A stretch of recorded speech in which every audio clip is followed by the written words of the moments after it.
एक क्वेश्चन बाबू का डाउट है, 18 नंबर इसमें हो गया।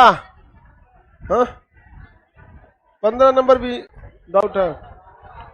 गोवा से, उसमें क्या दिक्कत है? गोवा केंद्र शासित नहीं है बाबू लोग। इससे पहले जो क्वेश्चन बना दे दिए हैं उसका आपको कितने लोग बना लिए? 18 का 18। चलिए अब इसमें कह रहा है 15 में कौन सा, इनमें से कौन सा यूनियन टेरिटरी नहीं है? गोवा। गोवा तो आपको नहीं पता है? कंफ्यूज क्या है थी? कंफ्यूज थे यार। 16 नंबर का, 16 और 18 देख लीजिए। 16 का रहा है, 18 पहले देख लीजिए। लास्ट वाला क्वेश्चन है सारे लोग से पहले जो क्वेश्चन दिया गया है लाइव वालों को पीडीएफ में है। क्वेश्चन कह रहा है 18 नंबर, इनमें से कौन सा एक नए राज्य के निर्माण के लिए संवैधानिक उपबंध नहीं है? मतलब किस तरह से एक नए राज्य को नहीं बनाया जा सकता है? तो कह रहा है किसी राज्य का क्षेत्रफल बढ़ाकर बनाया जा सकता है। भाई क्षेत्रफल को क्या कर सकता है? बढ़ा सकता है। किसी राज्य के क्षेत्रफल को घटाकर ये भी किया जा।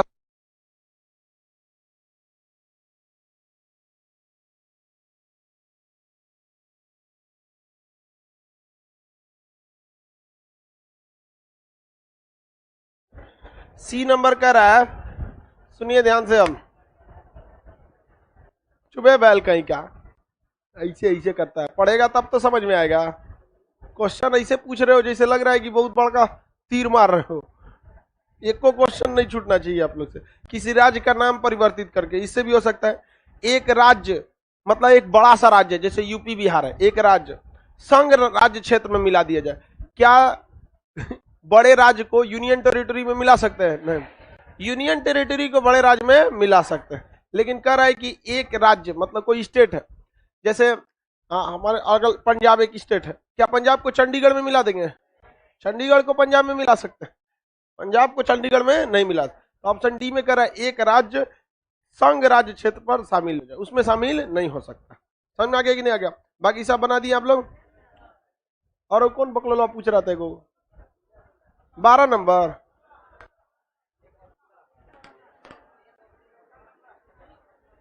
दिल्ली क्या रे? केंद्र शासित प्रदेश। खत्म। दिल्ली नहीं पता तुमको?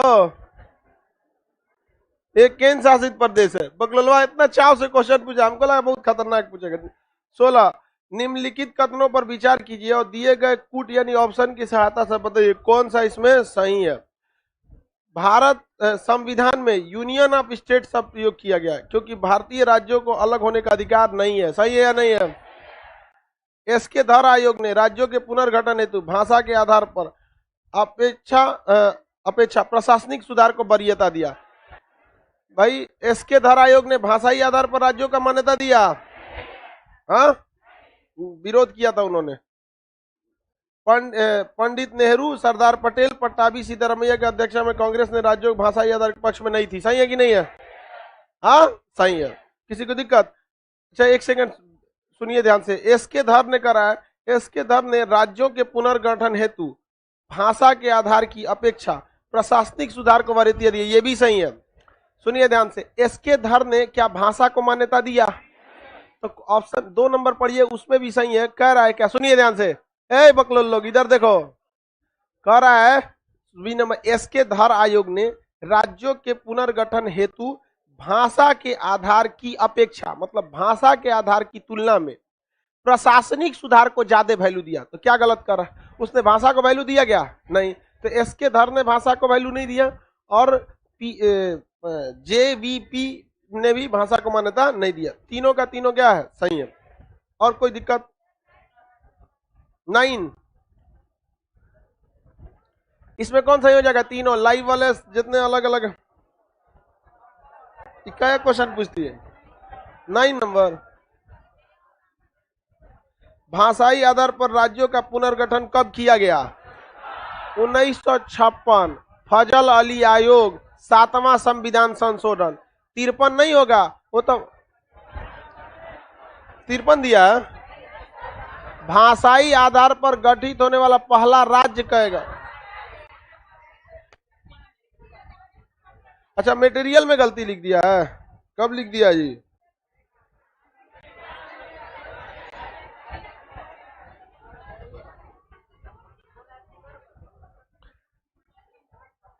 अरे रिपोर्ट पुनर्गठन का मतलब होता है पूरा व्यवस्थित ढंग से किसी एक राज्य को बैठा देना। अब सुनिए ध्यान से, आज किसी एक लड़की को सीट नहीं है, हम कह देंगे इस पे बैठ जाओ, या लड़का का एक सीट नहीं इस पे बैठ जाओ, तो ये पुनर्गठन थोड़ी है। आज किसी लड़की को कह देते हैं जगह नहीं है उधर जाके बैठ जाओ, तो ये एक एक्सेप्शनल केस है। अब हम एक पूरा नियम बना दे व्यवस्थित ढंग से कि लड़की पर कल से एकदम पीछे बैठेगी, ये ना हो जाता है पुनर्गठन। एक राज्य को पुनर्गठन थोड़ी कहते हैं, तो एक्सेप्शन आंध्र प्रदेश वाला तो एक्सेप्शन था, पुनर्गठन नहीं था। पकड़ो अब आगे बताते हैं, सुधार लेना। ज्यादा क्वेश्चन जो क्लास का टेस्ट होता है उसमें ज्यादा क्वेश्चन नहीं बताते। आप कोशिश कीजिए कि उसमें खुद से ज्यादा क्वेश्चन को सॉल्व करें। पढ़ाने के बाद आपसे सवाल नहीं बनता है, हत्या कर देना चाहिए आप लोग का।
चलिए बाबू देखिए, आपको नागरिकता के बारे में पढ़ा दिए थे। नागरिकता की चर्चा किस भाग में है? भाग संख्या 2। आर्टिकल बोलिए 5 से 11। आर्टिकल 5 में किसकी चर्चा? प्रारंभ में नागरिक। आर्टिकल 5 प्रारंभ में नागरिक। प्रारंभ में नागरिकता कितने विधि से थी? 3। जिसका जन्म भारत में हुआ, या दूसरा बोलिए, पहला तो जिसका जन्म भारत में हुआ, दूसरा माता पिता भारत, तीसरा संविधान लागू होने के 6 महीना पहले से भारत में आ गया। आर्टिकल ये तो 5 हो गया। 6 में पाकिस्तान से भारत आए, पाकिस्तान से भारत आए। बताइए इसमें कौन सा रूल लगा था? परमिट। परमिट कितने तारीख से लागू हुआ?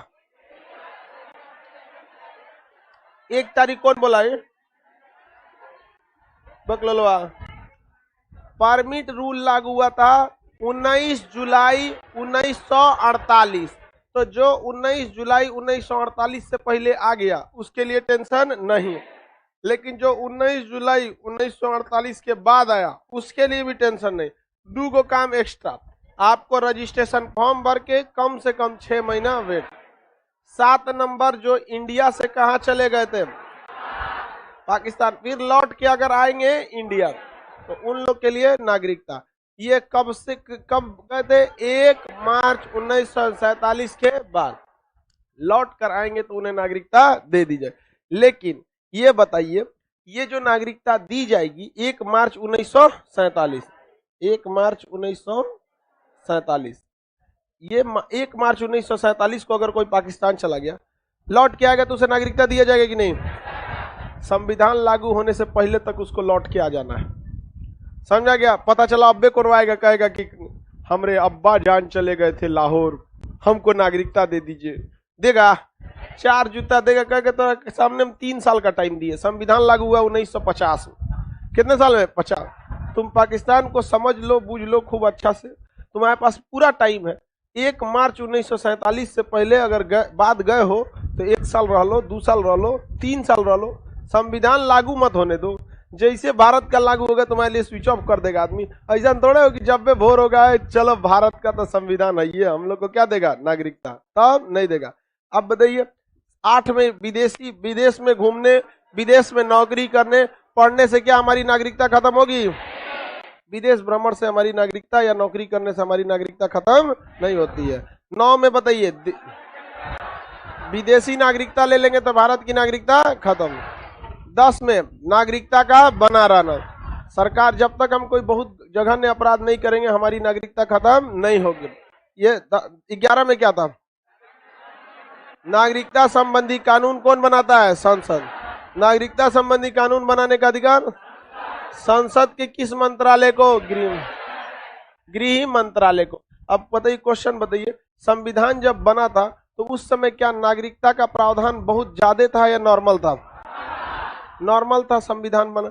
अतः संविधान निर्माताओं ने कहा कि भैया हम लोग संविधान बनाए कि भारत का विभाजन का मैटर देखे, उससे अच्छा हम संविधान बना के चले जाते हैं। अब आर्टिकल क्या दे दिया ये लोग ने? 11, कि भाई आने वाले समय में आर्टिकल 11 का प्रयोग करके संसद क्या कर सकती है? संशोधन कर सकती है। संसद क्या कर सकती है? संशोधन कर सकती है। समझ में आ रहा है कि नहीं आ रहा है? किसी को कोई दिक्कत? तो आगे जाके संशोधन किया गया संविधान में। तो संविधान में नागरिकता संबंधी सबसे पहले कुछ नियम बनाइएगा तब ना संशोधन कीजिएगा। तो नागरिकता के लिए एक पहला बार भारत में अधिनियम आया, नागरिकता अधिनियम। कौन आया? नागरिकता अधिनियम, सिटीजनशिप अमेंडमेंट, नागरिकता अधिनियम, नागरिकता अधिनियम, अंग्रेजी में सिटीजनशिप सिटीजनशिप अमेंडमेंट कहिए, सिटीजनशिप अमेंडमेंट एक्ट। नागरिक अमेंडमेंट नहीं होगा, केवल एक्ट होगा। नागरिकता अधिनियम पहली बार कब आया? 1955 में। क्वेश्चन आएगा, भारतीय नागरिकता की जो व्यवस्था है वो मूल संविधान से है या अमेंडमेंट एक्ट 1955 से है? भारतीय नागरिकता अधिनियम 1955। अभी जितने हम लोग को नागरिकता मिला है ये किस अधिनियम से मिला है? 55। कब में? 55 में।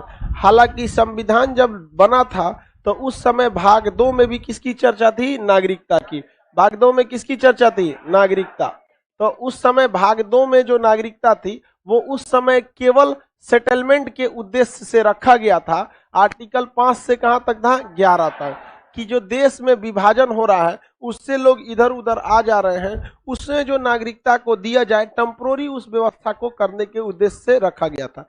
बाद में हम लोगों ने कौन सा अधिनियम लाया? नागरिकता अधिनियम। नागरिकता अधिनियम, नागरिकता जो अधिनियम था ये कब आया था? अधिनियम कब आया? 1955। नागरिकता अधिनियम 1955। इसमें कहा गया कि भारत को 5, किसी भी लोगों को भारत में नागरिकता चाहिए तो आपको 5 विधि से नागरिकता मिलेगी। कितनी विधियों से? क्वेश्चन आएगा, भारत में नागरिकता संबंधी पहला संशोधन किस वर्ष किया गया? 1900? गलत हो जाएगा, इसमें कोई संशोधन नहीं किया, बल्कि ये तो नया नया खुदे ले आ रहा है। संशोधन का मतलब होता है कोई चीज सुधार करके दोबारा बनाना, अगर उसमें कमी है तो। इसमें तो अपने लेके आ रहा था भैया अच्छे ढंग से, न कि सुधार कर रहा था। तो नागरिकता अधिनियम कब आया था? 1955। इसमें कई बार सुधार हुआ। 1986 में हुआ, 92 में हुआ, 2003 में हुआ, 2005 में हुआ, 2019 में हुआ। 2019 में सीए एनआरसी वाला सब चीज जो था वहां पर ये हुआ। समझ में आ गया कि नहीं आ गया? तो देखो, तो अब एनआरसी वाला तो मैटर ही अलग चीज हो जाता है। समझ में आ गया कि नहीं आ गया? वो बहुत बड़ा चीज नहीं होता है। एनआरसी लोग राजनीतिक चीजें ज्यादा हो जाती हैं। और एनआरसी में क्या है कि गवर्नमेंट खुद चाहती है कि ये मामला थोड़ा सा तूल पकड़े। क्या करे? तूल पकड़े, ताकि इससे लगेगा ना देश में पढ़े लिखे लोगों की संख्या बहुत कम है जो दूर तक सोच सकते हैं। एनआरसी में 2 लिस्ट है। एनआरसी में जो जो का पेपर्स की रिक्वायरमेंट है, अगर वो आपके पास नहीं है तो सही में आप नागरिक नहीं है, इसमें कोई संदेह नहीं है। लेकिन अभी भारत में भी कुछ ऐसे लोग हैं जो भारत के मूल निवासी होने के बावजूद वो सब पेपर नहीं है। जैसे बंजारा जो ट्रेन पे देखे होंगे, बंजारों को देखें ट्रेन में स्टेशन किनारे ऐसे झोपड़ी बना के रहते हैं, आज ही स्टेशन कभी उस पे। उनके पास बेचारों के पास ना आधार कार्ड पैन कार्ड कुछ नहीं है, ना जमीन है, ना कुछ है, ना आप में से कितने लोगों का मैट्रिक का सर्टिफिकेट है? सबके पास है। हो गया काम खत्म। कितने लोग के पास ग्रेजुएशन कर रहे हैं, अपियरिंग है, मतलब इंटर पास है? हो गया आप लोग को काम खत्म। नागरिकता में आ गए, एनआरसी में आ गए, नहीं छटेंगे, नहीं छटेंगे। हो गया। बहुत बड़ा चीज नहीं होता है, एनआरसी पढ़ाएंगे तब बताएंगे। अब नागरिकता अधिनियम हम समझते हैं 1955 में क्या क्या चीजों को कहा गया था।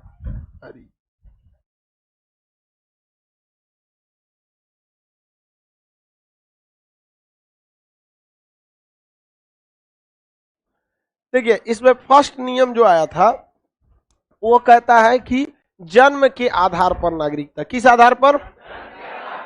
जन्म के आधार पर। पहला व्यवस्था जन्म के आधार पर, जन्म के आधार पर, जन्म के आधार पर। इससे बहुत भीषण गलती हो गया।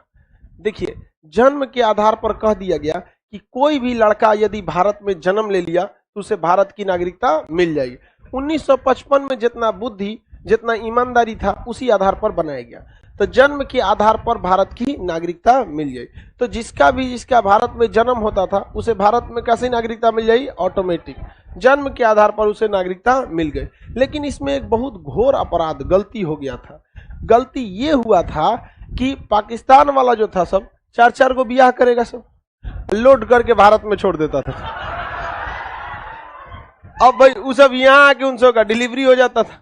यहाँ डॉक्टर भी अच्छे, सस्ता में इलाज भी। और उस सब आतंकवादियों को किसकी नागरिकता मिल गई? भारत। उन चोटों के वजह से इन नागरिकता में बहुत बड़ा एक सेंध पकड़ा गया। आप बताइए, ऐसा ये जो नियम बनाया गया, बाबुआ टेक मत ले ऊपर से, दीवाला है वो चल जाएगा नीचे, उधर दीवार में थर्माकोल है वो टेक ले रहा है उस पे, नीचे मिलोगे एक के बार तुम भी खत्म हो जाओगे, नागरिक तो खत्म हो जाएगा। हाँ भाई ऐसा टेक ले रहा है उस पे जैसे लग रहा है कि मत लेना लोग उस पे, कहाँ जाओगे? नीचे चल जाओगे। हाँ पहले नीचे, उसके उधर लड़का को बैठना था इसलिए हम लोग वहां आधा दीवार डाला, क्योंकि हमें पता था कि लड़कों को एक बार समझा देंगे कोई दिक्कत नहीं, लेकिन इधर लड़की को बैठना था इसलिए हम पूरा कंक्रीट करवा दिए। क्योंकि हम माथा लगाते चिल्लाते चिल्लाते बुढ़ा गए हम, लेकिन कोनो बतिये नहीं सुनती है। वही में कोनो देखेगी खान सर खाली झूठ बोलते हैं, देखो ढकेलते हैं, ले चल जाएगी नीचे वहां पे। इसलिए इधर सिक्योरिटी ज्यादा है, उधर कोई दिक्कत नहीं, लड़का सबको कोई दिक्कत नहीं है, समझदार होता है सब। चलो ध्यान से अब आप बताइए बाबू, सब लोग मित्रों सब लोग बताओ, क्या ये इसमें कमी थी कि नहीं कमी थी? इसका सर्वाधिक मिसयूज किसने किया? हाँ पाकिस्तानी वाले। समझ में आ गया कि नहीं आ गया? अब इमरान खान को ही देखो, वो 64 साल की शादी में अपनी उम्र में तीसरी शादी किया, और मीडिया के इंटरव्यू में जो तीसरी शादी किया उसका कार्य ने क्या नाम था, कह रहा था ये मेरी जिंदगी है। यार एक 64 साल का बुढ़ा एक 18-19 साल के लड़के की तरह स्टेटमेंट दे, वो भी प्रधानमंत्री हो गए। अरे तुम्हारा कौन जिंदगी जीना है तो प्रधानमंत्री के पद छोड़ो, जाओ अपना जिंदगी जियो। जब तुम्हें रिस्पॉन्सिबिलिटी दी गई है ना किसी चीज को संभालने के लिए, तो उस रिस्पॉन्सिबिलिटी को समझो, वरना अपना परिवार जीना है ना तो चल जाओ अपने। यहाँ पे मोदी जी को देखते हैं, कोई वैल्यू नहीं देते। यशोदा क्या नाम है उनका, हाँ यशोदाबेन पटेल। योगी जी को देखिए, इधर और इधर साफ है आदमी, कोई मतलब ही नहीं है, कौन सी होता है सब ब्याह शादी। तो इसका बहुत ज्यादा क्या हुआ, मिसयूज हुआ। जन्म के आधार पर नागरिकता का सर्वाधिक मिसयूज हुआ। अतः इसमें पहला संशोधन किया गया 1986 में, 1986 में, और कहा गया 1986 में कि जिसका जन्म हुआ है उसका माता पिता भी क्या होना चाहिए, भारतीय होना चाहिए। ऐसा नहीं कि उधर से तुम लोड करके आओ यहाँ लड़का हो जाएगा तो तुम्हें नागरिकता, ऐसा नहीं है। समझ में आ गया कि नहीं आ गया? किसी को कोई दिक्कत? माता या पिता में से कोई एक क्या होना चाहिए, नागरिक, भारत का नागरिक होना। किसी को कोई दिक्कत नहीं है? भारत का क्या होना चाहिए, नागरिक। इसका सर्वाधिक मिसयूज किसने किया? चलिए अब दूसरा देखते हैं, आतंकवादी सब। दूसरा कहता है वंश के आधार पर, वंश के आधार पर। हमें दूसरा तरीका है नागरिकता लेने का, वंश के आधार पर। हम लोगों को नागरिकता कैसे मिली है, वंश। हमें नागरिकता कैसे मिली? क्योंकि हमारे पिताजी भारत के नागरिक थे, हम उनके वंशज, हमें नागरिकता फ्री में मिल गया। जिस तरह से हमें वंशानुगत जमीन मिला उस तरह से हमें नागरिकता मिल गया। आप सबको कैसे मिला? वंश के आधार पर। आपके माता पिता क्या है, भारतीय, अतः उसमें क्या हो गया, वंश के आधार पर। लेकिन भारत एक पितरी समाज देश है, यहाँ पिता की वरीयता होती है। आपसे कोई पूछेगा आप किसके लड़का हैं, तो पिता का नाम बताते हैं, जबकि माता पिता दोनों के संतान हैं तो पिता का नाम बताते। अगर किसी के पिता नहीं है ना तो भी माता का नहीं बताएगा, पिता को स्वर्गीय लगा के बताएगा लेकिन नहीं को बताएगा। समझ में आ गया? तो शुरुआत में जब इसमें लिखा गया था 1955 में नहीं आया था नागरिकता ने, कहा वंश के आधार पर। और वंश पहले किस आधार पर था? पिता के आधार पर। तो वंश में किसका था? पिता के आधार पर। अब आप बताइए, यहाँ वंश लिखा था पिता के आधार पर, महिला सब इस पे केस न करे ऐसा हो सकता है? लेकिन महिलाओं का ध्यान गया 1992 में। कब गया? 92 में। कहा गया कि वंश माता के आधार पर नहीं होता है। तो इसमें पहला संशोधन कब किया गया? 1992। और कहा गया कि माता और पिता दोनों के आधार पर, माता और पिता दोनों के आधार पर। ये बताइए, सानिया मिर्जा का लड़का होगा? हो गया? हाँ। लड़की है कि लड़का? हाँ बेटी है। तू बेटा कहां से कह रहा है? सानिया मिर्जा का क्या हुआ? लड़की हुई है। अभी बताइए, उसकी जो संतान हुई है उसे भी किस आधार पर नागरिकता? वंश। उसके पिता भले आतंकवादी हैं, लेकिन उसके माता जो है वो तो भारत की नागरिक है। वो क्या है? भारत की नागरिक। तो क्या उसके लड़का को भारत की नागरिकता दी जाएगी कि नहीं? बिल्कुल दी जाएगी। क्या की जाएगी? बिल्कुल दी जाएगी। लेकिन याद कीजिए, इसमें कहा था आर्टिकल 5 प्रारंभ में नागरिकता 6 पाकिस्तान से है, 7 भारत से जो गया था लौट किया गया, 8 विदेश घूमने पर नहीं है, 9 कहता है अगर विदेश का ले लिए तो भारत का गया। सानिया मिर्जा का जो लड़कवा है, संतान है उसका, उसको जो पाकिस्तान में भी वंश के आधार पर नागरिकता मिलेगा अपने बाबूजी के आधार पर। अगर उसका लड़का या लड़की बड़े होने के बाद 18 साल का जब उम्र होगा तो नागरिकता का बेसिकली आपको फायदा 18 साल के बाद ही मिलता है। उससे पहले कौन सी मिलता है? आधार कार्डो जो बनता है उसका भी वैल्यू नहीं रहता है। 18 साल से पहले पैन कार्ड नहीं बनेगा, अकाउंट नहीं खुलेगा, खुलवाएंगे तो एगो गार्जियन चाहिए उसके साथ, है कि नहीं? तो कौन काम का आपका अकाउंट? वही मेल मालिक रहता है। जमीनों लिखवाएंगे तो एगो अभिभावक होना चाहिए। तो नागरिकता से जो जो फायदा मिलता था वो 18 साल से पहले तो मिलता ही नहीं है। पासपोर्ट बनवा लेंगे, 18 साल से पहले कौन पासपोर्ट बनेगा? वहां पे नहीं बनता है। वहां पे टूरिस्ट पासपोर्ट बनेगा तो गार्जियन होना चाहिए कि एक साथ घूम जाएगा। तो जब उसका लड़का, सानिया मिर्जा की संतान 18 साल से बड़ी होगी तो उसे बाप के आधार पर पाकिस्तान में वंश के आधार पर नागरिकता हो जाएगी। किसके आधार पर? पिता के। अगर उन्होंने पिता वाला ले लिया तो किसका उल्लंघन हो गया? भाग 9 का। मम्मी वाला हो गया, गया काम से, सटल तो गई लो, जा खत्म कहानी। लेकिन अगर उसका लड़का या उसकी लड़की पाकिस्तान की नागरिकता को एक्सेप्ट नहीं करती है तो वंश के आधार पर उन्हें भी भारत में नागरिकता मिल जाएगी, क्योंकि वंश का निर्धारण 1992 में माता और पिता दोनों के आधार पर हो गया। अब बताइए, सानिया मिर्जा वर्तमान में पाकिस्तान की नागरिक की भारत की?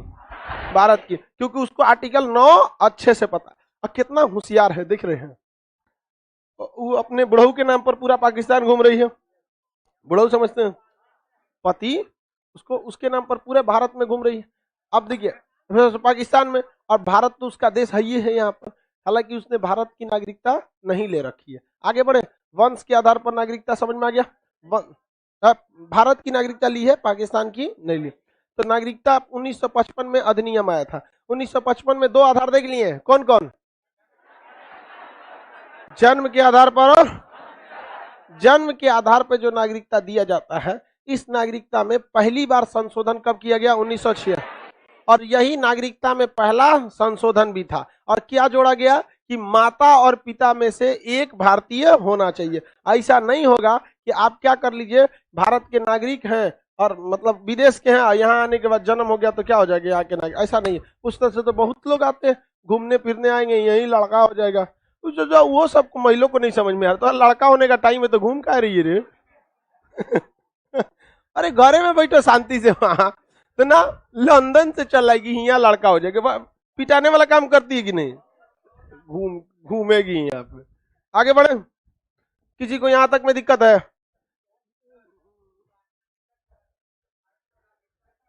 बैठिए, आगे बताते हैं। अगला देखते हैं, दूसरा नंबर होता है पंजीकरण यानी रजिस्ट्रेशन। पंजीकरण, तीसरा व्यवस्था होता है पंजीकरण। पंजीकरण में कहा गया है कि किसी भी व्यक्ति को यदि भारत की नागरिकता लेनी है तो भारत की नागरिकता लेने के लिए उसको कुछ शर्तें हैं। पहला कि भारत में वो किसी से क्या करे? विवाह कर ले। विवाह करे या कोई बड़ा नौकरी लंबे समय से क्या कर ले, नौकरी करे, और एटलीस्ट भारत में कितने साल रहना चाहिए, 7 साल, बिना गैप किए। कितना साल, 7। इसमें एको बार वो विदेश गया हो लेकिन अपने देश ना, तो 7 साल उसे क्या करना पड़ेगा, कंटिन्यूअस रहना पड़ेगा। लेकिन अगर इसके बीच में वो घूमने के लिए जा रहा है अपने भी देश में, तो आप मना नहीं कर सकते।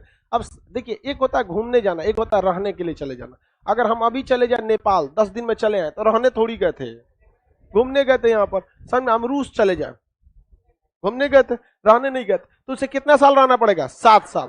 कितना साल, 7 साल। सानिया मिर्जा का शादी हुआ शुएब मलिक से।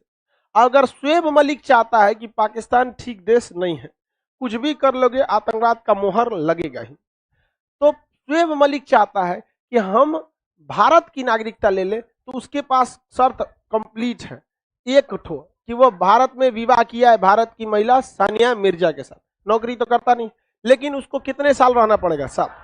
यहां रहा है कि नहीं, नहीं रहा है, तो उसको जमाई बन के भारत में कितना साल रहना पड़ेगा, तो जमाई को जमाई राजा बना दिया जाएगा। आइए, आपको क्या दे दिया जाएगा, नागरिकता। लेकिन क्या 7 साल रह जाएगा तो मिलिए जाएगा, कंपलसरी नहीं है ना, रजिस्ट्रेशन, ये एक मिनिमम एलिजिबिलिटी है। जैसे यूपीएससी के लिए क्या चीज का होना जरूरी है, ग्रेजुएशन, तो क्या जितने ग्रेजुएशन है सबको यूपीएससी मिल गया, वो एक मिनिमम चीज है कि इतना रहिएगा तो विचार किया जाएगा। तो भारत में आपको क्या करना पड़ेगा, ब्याह, उसके बाद 7 साल वेट, इसके बाद जाएगा यह विभाग, किस विभाग में, संसद के गृह गृह मंत्रालय का हेड ऑफ डिपार्टमेंट मोटा भाई। अंतिम डिसीजन किसका रहेगा, मोटा भाई अमित शाह का। अमित शाह के पास जाएगा शुएब मलिक, अच्छा नागरिकता दे दो, कोनो बगल से कहेगा पाकिस्तानी है, फाड़ दो। समझ में आ गया कि नहीं, हाँ? नहीं नहीं, कोई इंतजार नहीं, ये दूसरा रजिस्ट्रेशन है, 7 साल, ये दूसरा। वो 6 महीना वाला खत्म कहानी, जो परमिट नियम था ना, खत्म, उसका आपका कोई वैल्यू है, संविधान लागू हुआ, बाढ़ में गया तोरा परमिट सब खत्म कहानी। वहां पर संविधान वालों ने जो भाग 2 में नागरिकता दिया है, याद रखिए, वो नागरिकता ना देके सेटलमेंट का काम किए थे, क्योंकि अस्त व्यस्त हो गया था माहौल। उस बैठ के संविधान बना रहे हैं और उधर पाकिस्तान से लाखों लोग आ रहे हैं, यहां से लाखों लोग जा रहे हैं, बॉर्डर पे कटा रहे हैं, झमेला हो गया यहाँ पर। तो उन लोगों ने ऐसा नियम कानून नहीं रखा, और हालांकि उस समय लोग इतना विदेश में जाते भी नहीं थे। क्यों नहीं जाते थे, उस समय फ्लाइट उतनी नहीं थी, लोग के पास नेट, इंटरनेट, मोबाइल नहीं था, जहाज का टिकट बुक करना बड़ी आफत होता था, कैंसिल उनसिल नहीं करा पाते थे। पहले, आज ना ऑनलाइन हो गया, आज कैंसिल हुआ 1 मिनट में बुक हो गया, क्योंकि पूरी इंडिया देख रही। उस समय नहीं था, तो लोग उस समय विदेश जल्दी नहीं जाते थे, इसलिए मिसयूज नहीं हुआ। वरना ये जो जन्म के आधार पर था, तो धाए धाए मिसयूज होने लगता है। यहाँ समझ लगे कि नहीं का, पंजीकरण का भी मिसयूज हो सकता है कि नहीं हो सकता, हो सकता है। आतंकवादियों के लिए 7 साल कौन सा बड़ा समय होता है, क्योंकि आतंकवादियों का एक बड़ा वेल ट्रेंड ऑर्गेनाइजेशन चलता है। वो लोग शादी करेंगे भारत में किसी के साथ, तो भारत में शादी करना बहुत नॉर्मल हो जाता है। यहां तो ऐसे भी बाप है सब, जो अपनी बेटी को बेच देता है सब। मतलब समझिए, बेचने का मतलब केवल पैसा से नहीं बेचना। लड़की का उम्र है 17 साल, 18 साल, कोई आदमी बिजनेसमैन वाला करोड़पति है, फॉर्च्यूनर गाड़ी है, बंगला है, 42 साल उम्र है, नहीं देखेगा कि लड़की की अपनी पर्सनल जिंदगी भी कुछ होती है, ब्याह कर दो। बेचना ही नहीं होता है उसको, उसकी अपनी पर्सनल जिंदगी नहीं है। कोई कमा लियो, आपको कमाने के लिए जितना जीवन में आप कमाइएगा, याद रखिए, जीवन जीने के लिए उसका केवल 10% यूज कर पाइएगा, 10% भी नहीं यूज कर पाइएगा। तो ऐसे कर देता है लोग यहाँ पर, ब्याह शादी, उसका लड़की सब बेचारी वही पहुंचती है सब, सुसाइड टुसाइड कर लेगी सब, उसका अपना पर्सनल जिंदगी है कि नहीं। तो भारत में गरीबी इतना ज्यादा है, आतंकवादी आएगा सब, किसी भी गरीब उरीब से क्या कर लेगा, सब शादी कर लेगा, सब बाप को दे देगा, सब 2-3 लाख रुपया, अपने टाई हुई लगा के खूब अच्छा से रहेगा, उसको मानेगा भी ठीक ठाक से, क्योंकि उसका तो चाल कुछ और है। अब भारत की नागरिकता मिल गई, बस हो गया, नागरिकता मिल गया, भारत में सब काम हो गया। और भारत के अगर नागरिक नहीं है तो सिम कार्ड खरीदने जाइएगा तो क्या लगेगा, आधार कार्ड, आधार कार्ड लगेगा। अब बताइए, भारत में, आप कल्पना कीजिए, भारत में कोई आया, उसके पास सिम कार्ड नहीं है, क्या कर पाएगा वो? तो आपको, आप विदेश में जाएंगे या कोई विदेशी आता है ना, तो पासपोर्ट दिखाता है, क्या दिखाता है, पासपोर्ट। उस पासपोर्ट के आधार पर उसको क्या मिलता है, सिम कार्ड। और उस सिम कार्ड की भयानक सर्विलांस होती है कि ससुरा इंडिया का नहीं है, उसका स्पेशल कोटा होता है उसका। समझ में आ गया। जब भी कोई विदेशी भारत में आता है ना, जैसे मान के चलिए कोई पाकिस्तानी, अच्छा ही पाकिस्तानी आया, घूमने आया, हम ही नहीं करेंगे ये 100% खराब है, बहुत लोग अच्छे भी होंगे वहां पे भी, हम लोग को तो खाली खराब के दिखे हैं सब आज तक। तो वो अच्छा इंसान भी अगर दिल्ली आता है तो वो दिल्ली एयरपोर्ट में उस रास्ते से निकल ही नहीं सकता जिससे इंडियन निकलते हैं। विदेशी के लिए गेटे अलग रहता है, इमिग्रेशन रूम कहते हैं। वहां आके वो फॉर्म भरेगा कि हम पाकिस्तान से आए, इतना दिन रहना, यही सब काम यही सब है। और वहां से निकलेगा ना तो पाकिस्तानी रुपया देगा तो उसको गांधी जी वाला मिलेगा ना, तो जिन्ना वाला लेके आया है, फिर उसको क्या मिलेगा, गांधी जी वाला। और उसके बाद उसको सिम कार्ड अलॉट होगा, और उस सिम कार्ड की ज्यादा वैलिडिटी नहीं रहती है। जितना दिन का वीजा, मान के चले 3 महीना के लिए आया ना, 3 महीना में सिम कार्ड खत्म हो जाएगा वहां पे। और उसका सर्वेलांस बहुत तगड़ा होता है, तो वो कोई क्राइम व्राइम कर पाएगा, पहले ही से उन नजर पे। कंपनी वो सिम कार्ड बनाती है हाई अलर्ट करके कि ये किसको देना है, विदेशियों को जो घूमने फिरने आए। बस किसी भी देश में आतंकवाद फैलाना है, किसी भी आतंकवादी को हथियार मत दीजिए, क्या दे दीजिए, नागरिकता। हर एक काम कर सकता है नागरिकता के आधार पर। समझ में आ गया कि नहीं आ गया? आप लोग आई कार्ड लेने आए थे, आधार कार्ड दिए थे। अब बताइए, अगर कोई नागरिकता नहीं रहता, आधार कार्ड बनता, भगा देते हम, यहीं से पकड़ के दे देते पुलिस को। देखिए ये पाकिस्तानी है, ऐसे करके पाकिस्तानी मिल जाता तो हम पुलिस को नहीं देते।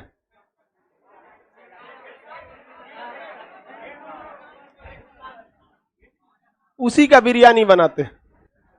देसीकरण। हम कसम से बताते हैं, हम उतना नफरत दुनिया में किसी से नहीं करते जितना उनसे करते हैं, क्योंकि वो एक देश नहीं है, दुनिया में रह रहे 180 करोड़ मुसलमानों को अकेला गाली सुनवाता है, एक अकेला देश। बोलिए भाई, अभी रहने दो ना, यहां दोहरी नागरिकता हम खुद बता देंगे।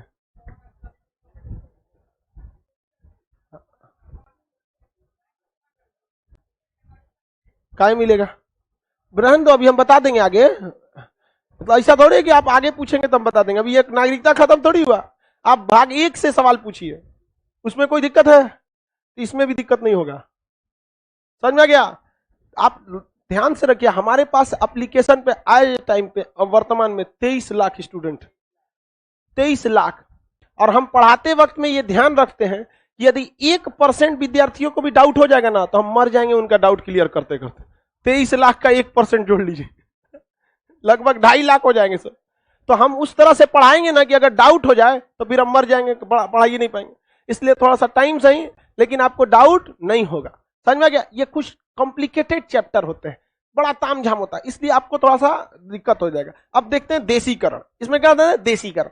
देखिए, देसीकरण में एक चीज कहा गया है कि अगर कोई विदेशी व्यक्ति है, हम अगर अब बहुत अच्छा है, मान के चलिए उसे भारत की कोई ना कोई एक भाषा आती है, वो कला का क्षेत्र में अच्छा जानकार है, विज्ञान के क्षेत्र में क्या हो, अच्छा जानकार हो, तो ऐसे कंडीशन में अगर वो लगातार 10 साल भारत में रह जाता है तो उसे नागरिकता दे दी जाएगी। देखिए ना, 10 से देसीकरण, 10 से 10। समझ में आ गया? जैसे भारत पाकिस्तान से एक आदमी आया था, गायकार था, क्या नाम है, अदनान सामी। क्या नाम था, अदनान। क्या अदनान सामी को भारतीय भाषा आती है? आती है यार, गाना अच्छा गाता है अदनान सामी, तो बिना भाषा हिले गाना आएगा। और वैसे भी पाकिस्तान के लोगों को इंडिया की भाषा आती है, वो लोग भी उर्दू बोलते हैं, हम लोग भी 60% तो उर्दू का ही यूज करते हैं। उर्दू हिंदी वो लोग भी बोलते हैं, हम लोग भी बोलते हैं। अदनान सामी को भाषा आती थी कि नहीं आती थी? क्या विज्ञान आता था? क्या थी? कला। कौन सी कला? गाने की, सिंगिंग की कला थी। समझ में आ गया कि नहीं आ गया? तो उसे कितने साल मिट खाया जा रहा है जी, हम मिटा दिए। 10 साल तक भारत में क्या रहा था, उसे नागरिकता मिल गई कि नहीं मिल गई? आराम से मिल गई। किसी को कोई दिक्कत है? उसे नागरिकता कैसे मिल गई? देसीकरण के आधार पर। तो देसीकरण की व्यवस्था अच्छी है या खराब? बहुत अच्छा है। जितना वीवीआईपी लोग हैं सबको बटोर के लेके आ जाओ।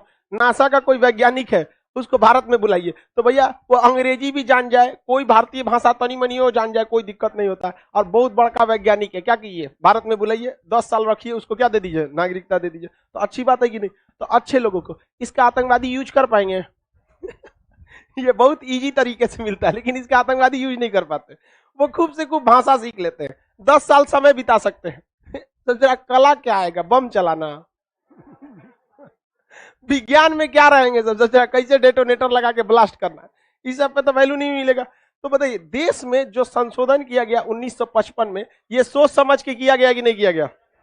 आप बताइए मित्रों, किया गया कि नहीं किया गया? चलिए आगे बढ़े। अब मोटा भाई ने जो संशोधन किया पूरा बवाले हो गया। चलिए आगे समझते हैं। 5वां टाइप का नागरिकता अधिनियम 1955 में कितने विधि से नागरिकता मिली थी? 4। समझ में आ गया? बताइए, जन्म के आधार पर नागरिकता मिल जाएगी कि नहीं मिल जाएगी? लेकिन जन्म लेने वाला व्यक्ति के माता या पिता में से कोई एक भारतीय होना चाहिए। ऐसा नहीं कि कोनो आके ही डिलीवरी हो गया भारत का नागरिक हो गया, होगा क्या? ऐसे नहीं होगा यहाँ पर। दूसरा, वंश के आधार पर, वंश के आधार, हम सबको नागरिकता कैसे मिले? वंश, हम लोग को वंश के आधार, कोई दिक्कत बाबू? वंश में, पहले वंश में किसका देखा जाता था? पिता।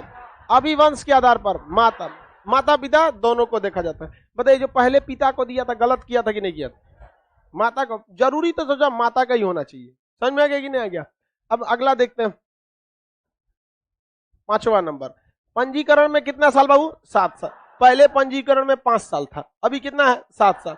मिसयूज होने लगा था ना 5 साल। 5 साल समय जाते टाइम लगता है, 2 साल तो कोरोना खा गया, 5 साल तो ऐसे चला जाता है आदमी को। आगे देखिए, ये 5 नंबर जो कर रहा है, इसमें कर रहा है अर्जित भूमि। अर्जित भूमि, अर्जित भूमि मतलब क्या होता है? अगर हमने कोई भूमि पर कब्जा कर लिया, हमने अगर किसी भूमि पर कब्जा कर लिया, तो ये बताइए, जो कोई एक जगह है, सपोज कीजिए कि कोई नेपाल, तो नेपाल में पैदा होने वाला भारत में तो पैदा ही नहीं होता, वो तो नेपाल में ही होता है, तो इस आधार पर तो नागरिकता वहां मिलेगी नहीं। और नेपाल में लोग हैं, वो हमारे कोई वंशज भी नहीं है, उनको नागरिकता नहीं दे सकते हैं। नेपाल, अचानक हमने किसी दूसरे देश पर कब्जा कर लिया, हालांकि नेपाल नहीं बोलेंगे, एक मतलब एक गलत मैसेज जाएगा। अब हमने किसी दूसरे देश पर क्या कर लिया? अरे सीधे पाकिस्तान पे कब्जा कर लिया, गलत मैसेज जाएगा यहाँ पर। हम लोग ने किस पे कब्जा कर लिया? पूरे पाकिस्तान। तो भाई, जब हम कब्जा कर लेंगे तो उसमें जो अच्छे लोग हैं उन्हें नागरिक देंगे कि नहीं देंगे?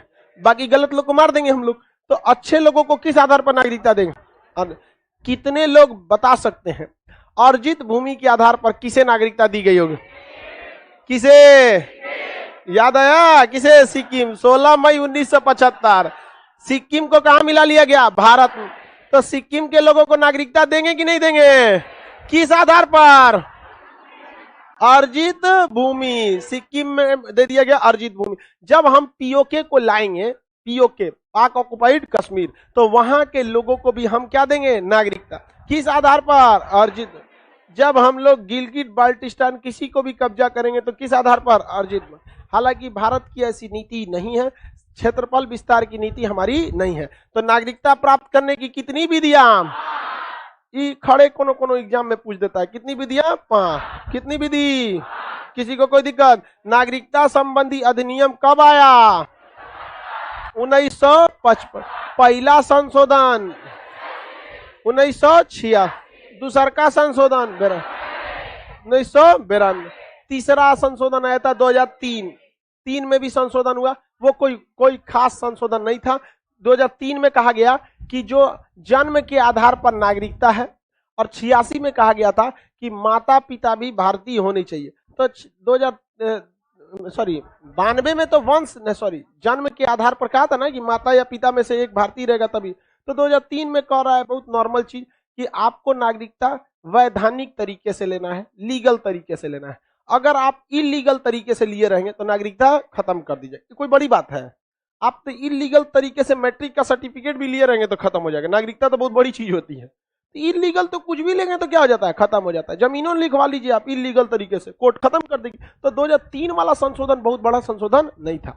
नागरिकता कैसे कैसे मिलती है समझ में आ गया? अब नागरिकता खत्म भी कैसे हो सकती है? नागरिकता खत्म हो सकती है कैसे? तो बताइए, पागल हो जाएंगे, देश विरोधी काम करने लगे, सनक जाएंगे, आपकी नागरिकता क्या करेगा? खत्म। एकदम भयानक डिजाइन से पगला जाएंगे तो आपको नागरिकता देगा जी? काहे नहीं देगा नागरिक? आप उसको नागरिकता देने में कोई प्रॉब्लम है? नहीं। लेकिन उस नागरिकता के बदले में आप जो जो चीज का उपयोग करेंगे और वो तांडव मचाएंगे जिसका कोई है।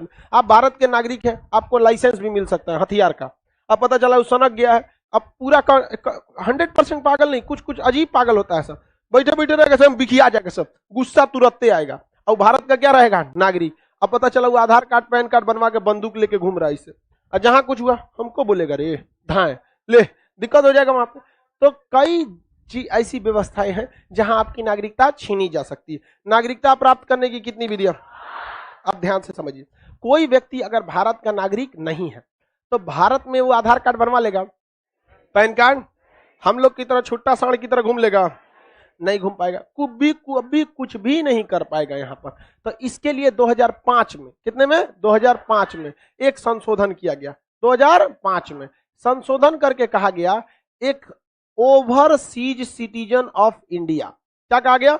Overseas citizen of India, overseas citizen of India. इससे पहले आप समझिए NRI, NRI non resident India, वह नागरिक जो अभी भारत में नहीं रह रहा है लेकिन वो भारत का नागरिक है।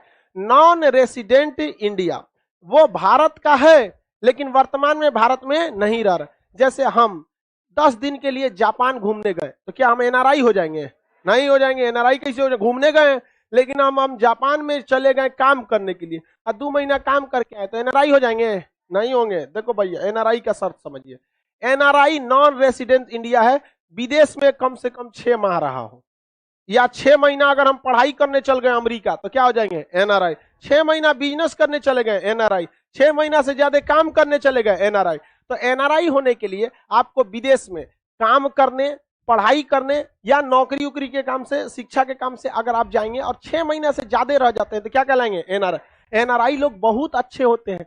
भारत में 55 लाख से ज्यादा एनआरआई गल्फ कंट्री, अरब देशों में नौकरी करते हैं। वो वहां का खाना खाएंगे, वहां का ऑक्सीजन लेंगे, वहां से सैलरी लेंगे, वहां पे घूमे फिरेंगे और अपना पूरा का पूरा पॉकेट खर्चा छोड़ के कुल अपनी पत्नी के अकाउंट में भेज देंगे, चाहे माता पिता के अकाउंट में भेज देंगे। तो अरब वाले बहुत अच्छा रहे। वो लोग क्या है? एनआरआई। भारत में जो बेंगलोर वगैरह की कंपनियां हैं, आईटी कंपनी वगैरह, यहाँ पर अगर वो यहाँ 1 लाख कमाती है तो अमेरिका चल जाती है तो 10 लाख कमाते हैं सब। तो यहाँ से ज्यादातर सॉफ्टवेयर इंजीनियर कहाँ भाग जाते हैं? अमेरिका। तो वो क्या कहलाएंगे? एनआरआई। क्या कहलाएंगे? एनआरआई से पैसा मिलता है कि नहीं मिलता है? हमारे लिए एनआरआई अच्छे हैं कि नहीं अच्छे हैं? आपको जानकर तजुब होगा, गल्फ कंट्री जितने भी हैं जहां पर लाखों करोड़ों वर्कर काम करते हैं, वहां का पूरा हॉस्पिटल की जिम्मेदारी केरल के लोग उठा कर रखे।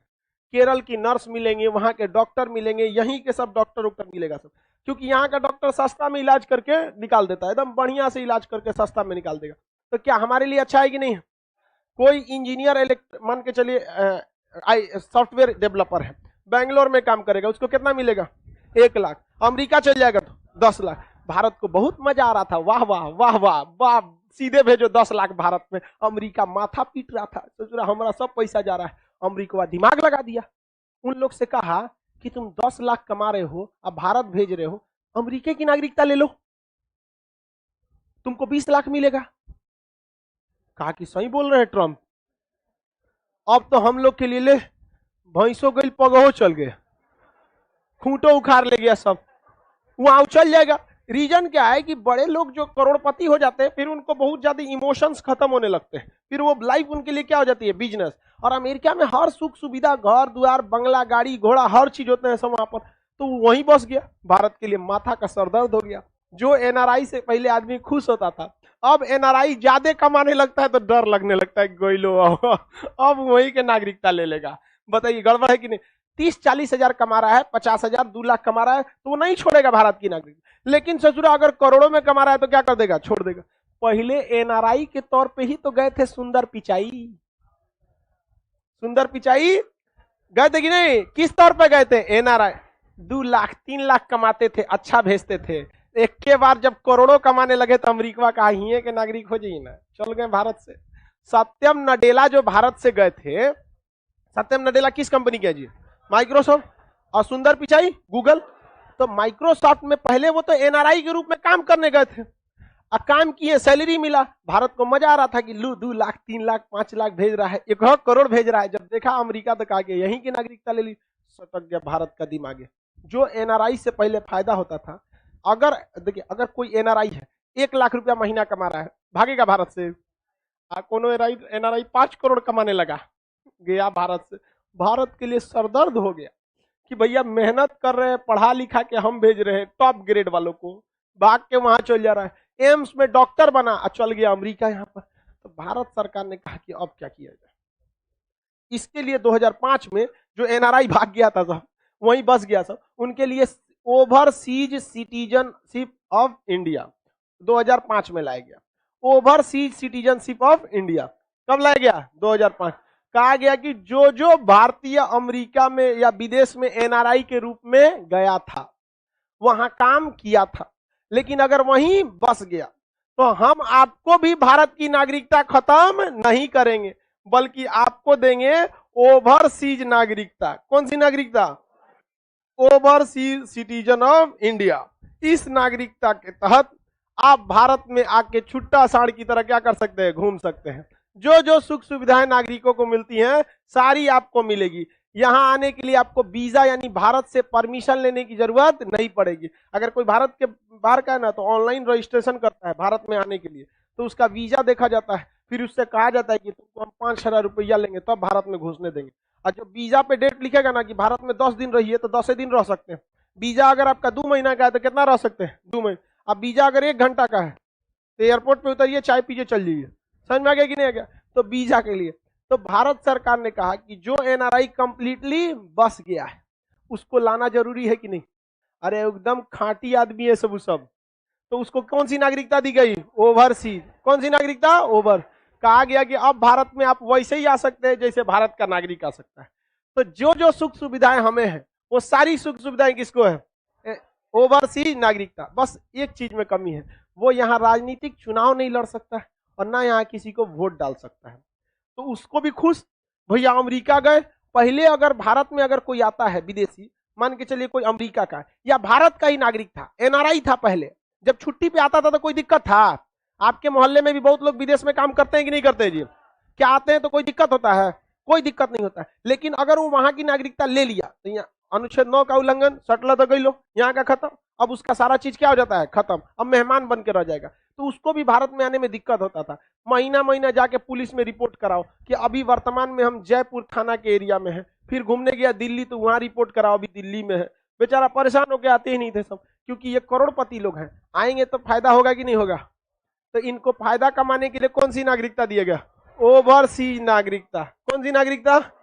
ओवरसीज नागरिकता। इस नागरिकता के तहत वो भारत में घूम सकते हैं या नहीं? जो जो हम काम कर सकते हैं वो कर सकते हैं कि नहीं? अकाउंट खुलवा लेंगे, जमीन खरीद लेंगे। अब भाई सब चीज वो कर सकते हैं। वोट डाल देंगे? वोट नहीं डाल सकते, लेकिन जमीन खरीदने से पहले उनको भी यहाँ पे एक गारंटर रखना पड़ेगा। चुनाव में खड़े हो सकते हैं? नहीं। तो बताइए ये अच्छा हुआ कि नहीं हुआ? एक नंबर हुआ। और इनके लिए हमेशा एक सम्मेलन बुलाया जाता है। जब महात्मा गांधी लौट के आए थे 9 जनवरी 1915 को, तो प्रवासी भारतीय दिवस, तो 9 जनवरी को हम लोग क्या बना देते हैं? प्रवासी भारतीय। और भारत के प्रधानमंत्री, गृह मंत्री ऐसे बड़े बड़े लोग को लेटर लिखकर बुलाते हैं। और जब आते हैं ये लोग, बड़े बड़े लोग जो भारत को कभी छोड़ के गए थे, तो उनको रिसीव करने प्रधानमंत्री, आईएएस ऑफिसर, कमिश्नर, बड़े बड़े मंत्री लोग खड़े रहते हैं और उनको स्वागत करते हैं। जब वो आते हैं तो कहते हैं वाह रे भाई वाह, भारत में अभियो इज्जत है, जितना दिन थे कोई इज्जत नहीं था, सजरा रंगदारी मांगता था, गुंडई करता था, अब देखो कितना इज्जत है। तो बड़े लोग जरा भी खुश हो जाते हैं ना। तो भाई देखिए, बड़े आदमी, कहा जाता है ना कि सोनार के घर का जो कचड़ा होता है ना, बनिया के बादाम से महंगा बिकता है। समझ में आया? तो वो लोग करोड़पति है। अब देखिए सुंदर पिचाई सत्यम नडेला 1% दान में दे दिया तो करोड़ों हो जाएगा, वो जिला का कल्याण हो जाएगा इस सब का। तो वो लोग भारत में इन्वेस्टमेंट करने लगे। तो जो अमेरिका दिमाग लगाया कि एनआरआई को क्या करता था? नागरिक बना देता था। उसका काट करने के लिए भारत ने क्या बना दिया? ओवरसीज नागरिकता। बताइए अच्छा किया कि नहीं किया? आप बताइए मित्रों, ठीक किया कि नहीं किया? इसीलिए आप देखिएगा लोग गरियाते कांग्रेस को है लेकिन मनमोहन सिंह को छोड़ देते हैं। कभी देखें? पर्टिकुलर मनमोहन सिंह को कोई नहीं गरियाता, क्योंकि उस बंदे के अंदर बुद्धि बहुत, बोलते नहीं थे लेकिन खोपड़ा बहुत तगड़ा था उनका, इकोनॉमिक्स थे। और आप कभी नहीं सुने होंगे कि कोई मनमोहन सिंह को गरिया रहा है। और गरियाने वाला तो बापों को गरियाता है, वो अलग बात है। एक लॉजिक के साथ हम बात कर रहे हैं। तो वो इंसान के अंदर बड़ा लॉजिक था, वरना हम लोग तो परेशान हो गए थे। आप लोग तो जब एनआरआई धड़ाधड़ विदेश की नागरिकता ले रहे थे, भारत सरकार परेशान हो गई थी कि भाई साहब हम लोग ने पढ़ाया लिखाया, काबिल बनाया, ये गए नौकरी करने, हम लोग इंतजार कर रहे थे एनआरआई कमा कमा भेजेगा, उसको प्रमोशन कराएं और कमाएगा। सोच रहा पूरे कमा के उधरे चल गया, यहाँ पे भाग गया वहां पे। तो इसके लिए क्या लाया गया? ओवरसीज नागरिकता। अच्छी बात है कि नहीं है? किसी को कोई दिक्कत है? ओवरसीज वाले जब भारत में आएंगे तो वीजा लेंगे, परमिशन लेंगे, थाना में रिपोर्ट करेंगे, हाँ कुछ रिपोर्ट, उन्हें भारतीयों की तरह ट्रीट किया जाएगा कि नहीं किया जाएगा? पूरा किया जाएगा। उन्हें परमानेंटली ग्रीन कार्ड दिया जाएगा, कोई दिक्कत नहीं, गाड़ी चला सकते हैं, कोई बात पर प्रॉब्लम नहीं। क्या वोट डाल सकते हैं? वोट नहीं डाल सकते, किसी को कोई दिक्कत नहीं है। आगे बढ़े, अब नेक्स्ट कल मंडे को समझा देंगे। अब आज के लिए इतना ही, मंडे को समझा देंगे।